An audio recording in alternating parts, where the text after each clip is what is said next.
د راشد خان ارمان د ژوند په اړه لس ډېرې جالبې خبرې.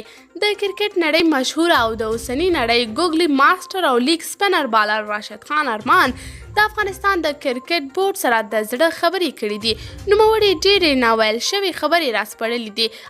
راشد خان د یوې خبرې په جواب کې ویلي دي چې مسلکي کرکټ ته د راتلو مخکې د لوبډلې اوپنر، بیټسمن او د اوسني سپنر بالر پر ځای تیز بالر و. راشد خان په مرکه کې وړاندې وایي که د کرکټ لوبغاړی نه وای نو بیا به یې طب لوسته، ځکه چې د مور یې دا رشته خوښېده او دی هم ورته لیواله و. راشد خان وایي په خوړو کې یې ماهي خوښېږي او په میوو کې یې ام، کیله او ځمکني توت ډېر خوښېږي. په رنګونو کې تور، سور او ژیړ د خوښې رنګونه دي. د راشد خان په وینا هغه څوک یې نه خوښېږي چې درواغ وایي او د مشرانو قدر نه کوي. راشد خان په مرکه کې وړاندې وایي چې کله په سفر کې وي نو په خپلې کورنۍ پسې ډېر خفه کېږي او هڅه کوي چې کورنۍ ته ډېر وخت ورکړي.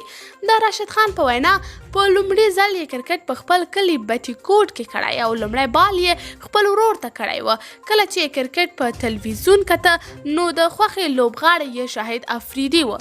راشد خان وایي چې کله له لوبډلې سره په سفر نه وي نو د ورځې 2 ساعته جیم کوي.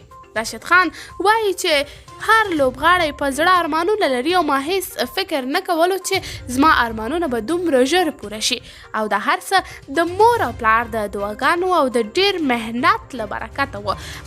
راشد خان وایي اوس چې دومره مشهوره شوی د افغانستان له نوم سره یې د نوم په یادونه ډېر خوشحالیږي. قدرمنو لیدونکو، تاسې د راشد خان په هکله څه نظر لرئ؟ نظریات مو راسره په کمنټ کې شریک، ویډیو لایک او چینل سبسکرایب کړئ.